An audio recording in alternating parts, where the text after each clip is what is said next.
Tanggal 26 Maret tahun 1991, 5 siswa sekolah dasar Korea pergi ke gunung untuk menangkap katak.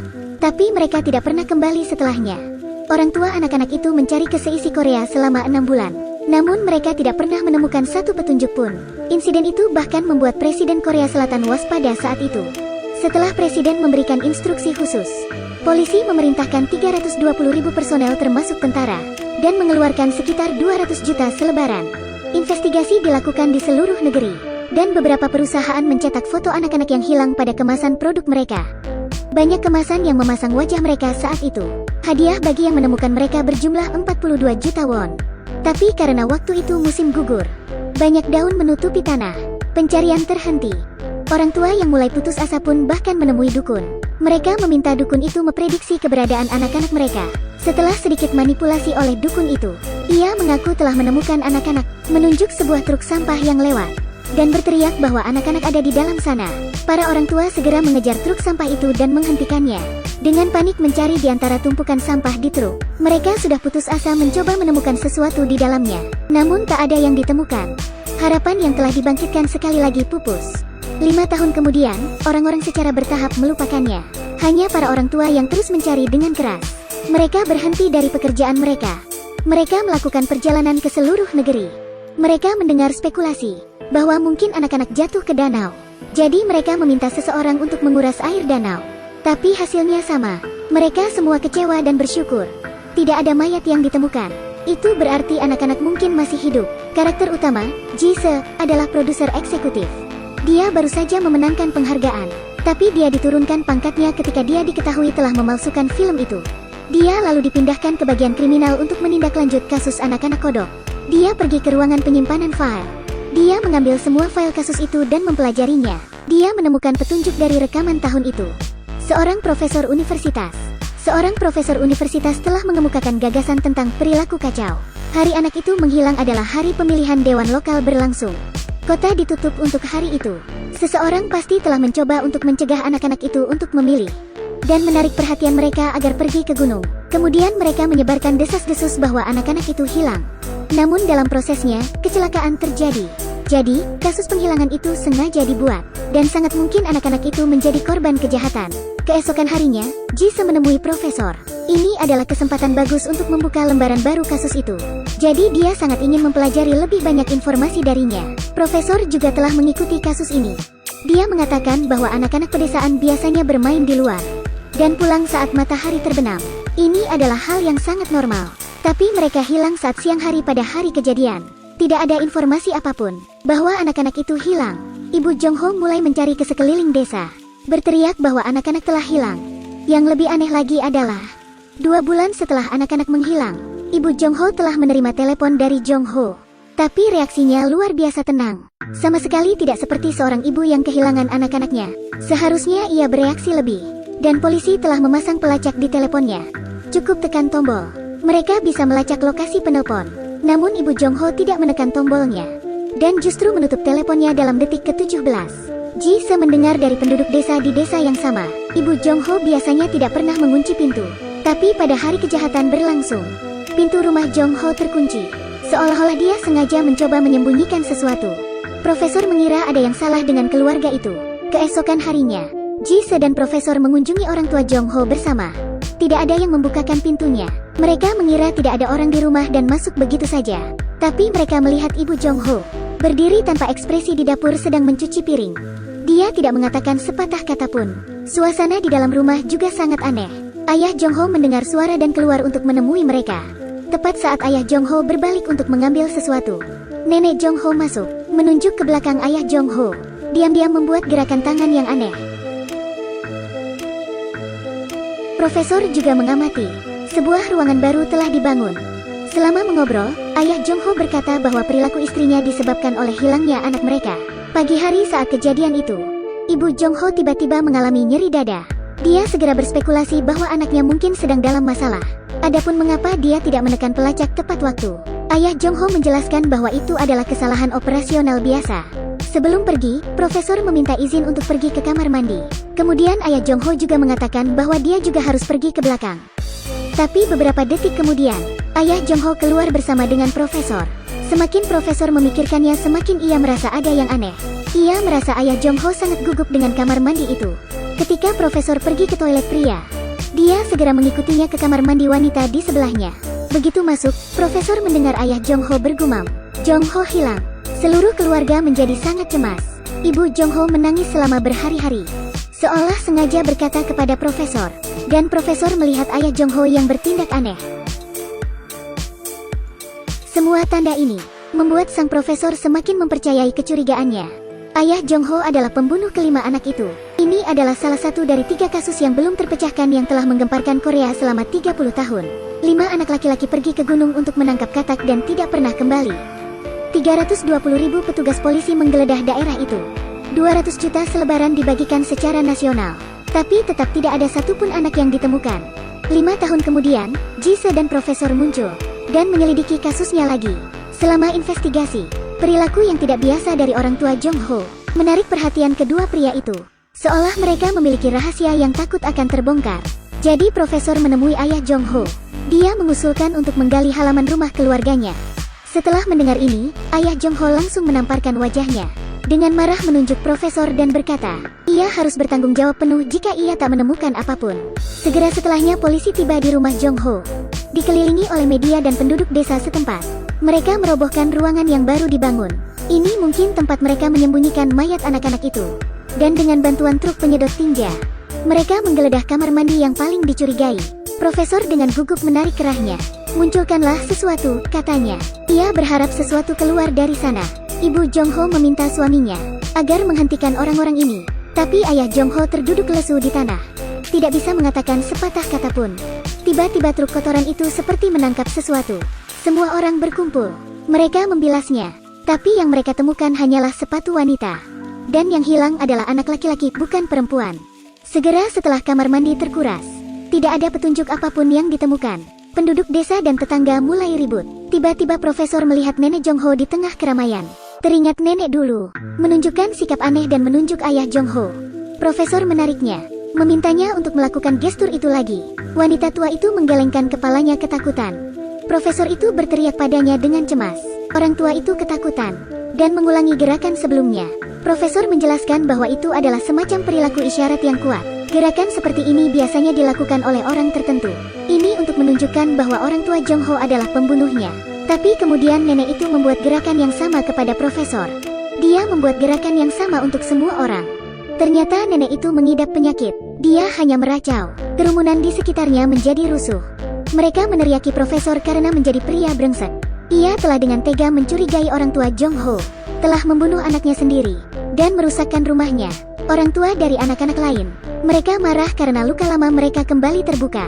Beberapa bahkan naik ke atap mobil dan melempari jendela. Di antara kerumunan warga yang marah, untuk pertama kalinya, Ji-se menatap langsung ke mata ayah Jong Ho. Pria itu berdiri di ambang pintu sambil berbisik dan menangis. Ji-se merasa sangat bersalah. Sampai akhirnya dia menjadi seorang ayah. Baru kemudian dia mengerti bagaimana perasaan ayah Jong Ho saat itu. Anaknya hilang, tapi dia diperlakukan sebagai pembunuh. Itu seperti menggosokkan garam pada luka. 5 tahun telah berlalu. Langit dipenuhi salju. Ayah Jong Ho melihat pemuda di luar. Dia berpikir bahwa jika Jong Ho masih hidup, ia mungkin akan setinggi itu. Selama ini, ayah Jong Ho sering memimpikannya seorang pemuda, menutupi kepalanya dengan kain. Dia bilang dia Jong Ho, tapi dia tidak bisa melihat wajahnya dengan jelas. Wajah ayah Jong Ho berubah lesu. Di saat yang sama ayah Jong Ho telah sakit parah. Tak lama setelahnya ia meninggal. Dan mungkin berkat bantuan arwah ayah Jong Ho di surga, segera setelah kematiannya, ada perkembangan dalam kasus ini. Sebuah badai topan besar datang entah dari mana. Badai hujan berlangsung selama 3 hari penuh. Tanah longsor terjadi di seluruh negeri. Setelah topan, 2 penduduk desa setempat pergi ke gunung untuk mengumpulkan kacang. Dan mereka menemukan tengkorak manusia di tanah. Polisi segera bergegas menutup lokasi kejadian. Tim forensik menemukan 5 mayat dan beberapa pakaian. Dan setelah mayat dan pakaian itu ditemukan, di antaranya ditemukan jubah merah milik Jong Ho. Setelah orang tua anak-anak itu diidentifikasi, akhirnya tim forensik bisa mengonfirmasi bahwa mereka adalah 5 anak yang menghilang tahun itu. Orang tua dari anak-anak yang telah menjunjung harapan untuk bertahan hidup. Setelah melihat kenyataan ini, mereka putus asa. Tapi saat itu, 320.000 polisi jelas telah mencari di seluruh gunung ini. Tetapi mereka tidak dapat menemukan petunjuk apapun. Mengapa tiba-tiba muncul lagi 11 tahun kemudian? Dan untuk menutup kasus ini, sebelum koroner dapat menentukan penyebab kematian mereka, atau hal-hal lain yang memicu kematian mereka, polisi berpikir bahwa mereka mati karena kedinginan.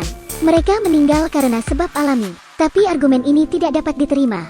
Gunung itu sangat dekat dengan desa. Anak-anak sering pergi ke gunung untuk bermain. Jadi tidak mungkin mereka tersesat. Dan laporan cuaca menunjukkan suhunya tidak terlalu rendah saat itu. Anak-anak juga memakai pakaian yang layak. Jadi tak mungkin mereka mati kedinginan.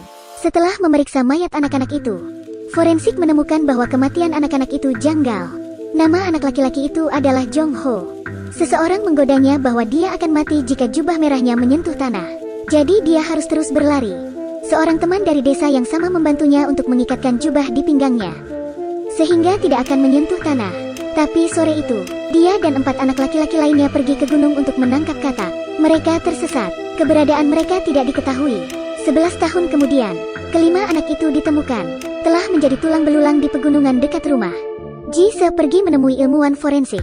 Dia ingin menebus kesalahannya karena telah menuduh orang tua Jong Ho sebagai pembunuh.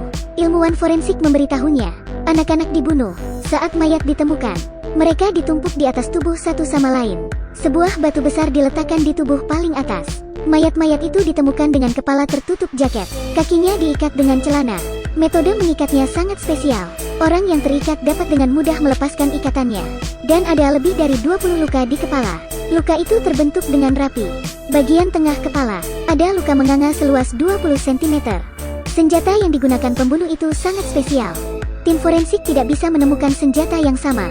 Tampaknya pembunuh membuat sendiri senjatanya.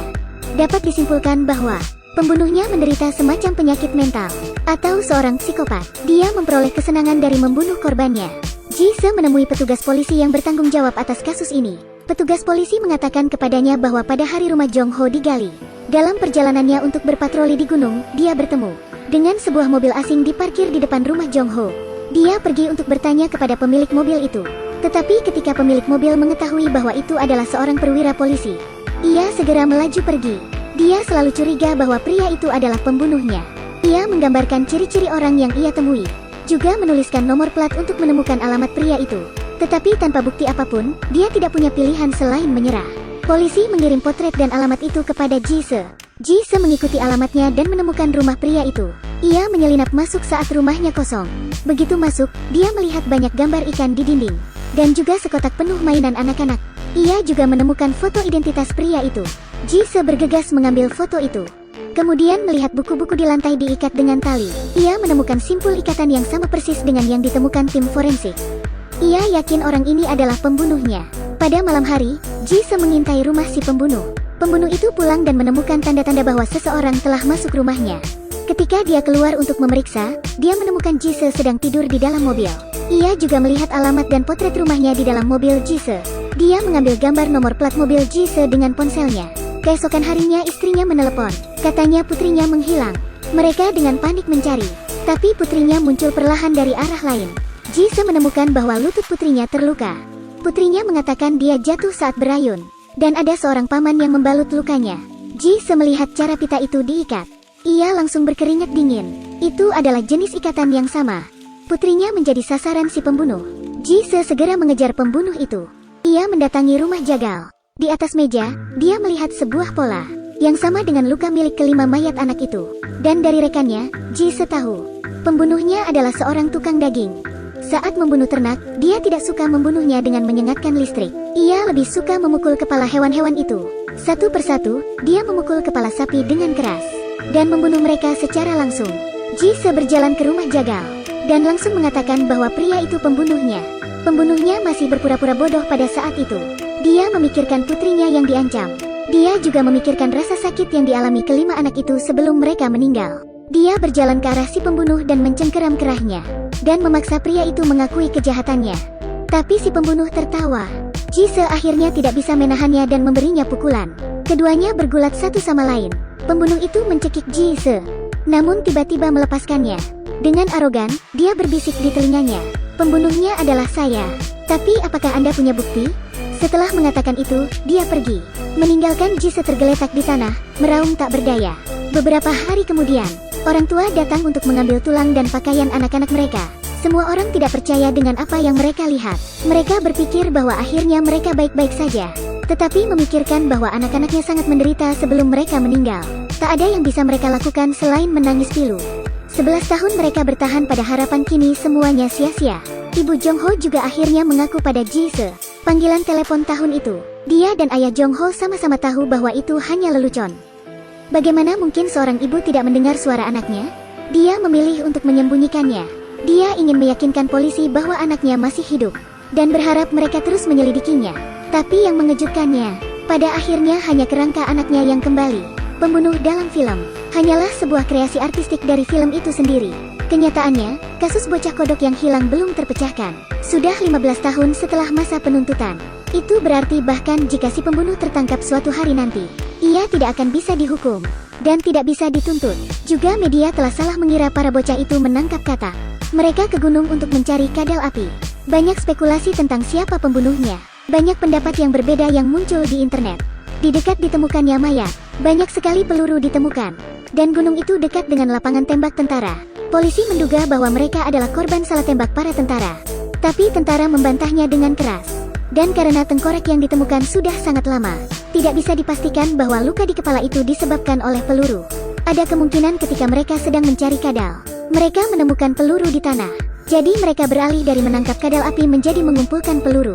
Petunjuk membingungkan lainnya adalah, beberapa jam sebelum penemuan tubuh terakhir, ada seorang pria yang terdengar berusia sekitar 40 tahun. Menelpon reporter, mengatakan bahwa ia menemukan sebuah mayat. Dan pada pukul 6 sore hari itu, seorang pria menemukan mayat itu dan melaporkannya ke polisi. Tempat mayat itu ditemukan berada di lokasi pembangunan kampus perguruan tinggi di Gunung Wolong. Tapi pria itu bukan pria yang sama yang melaporkan penemuan kelima bocah itu. 30 tahun telah berlalu. Warga Korea masih belum mengetahui siapa pembunuhnya. Hanya waktu yang dapat menjawab semuanya.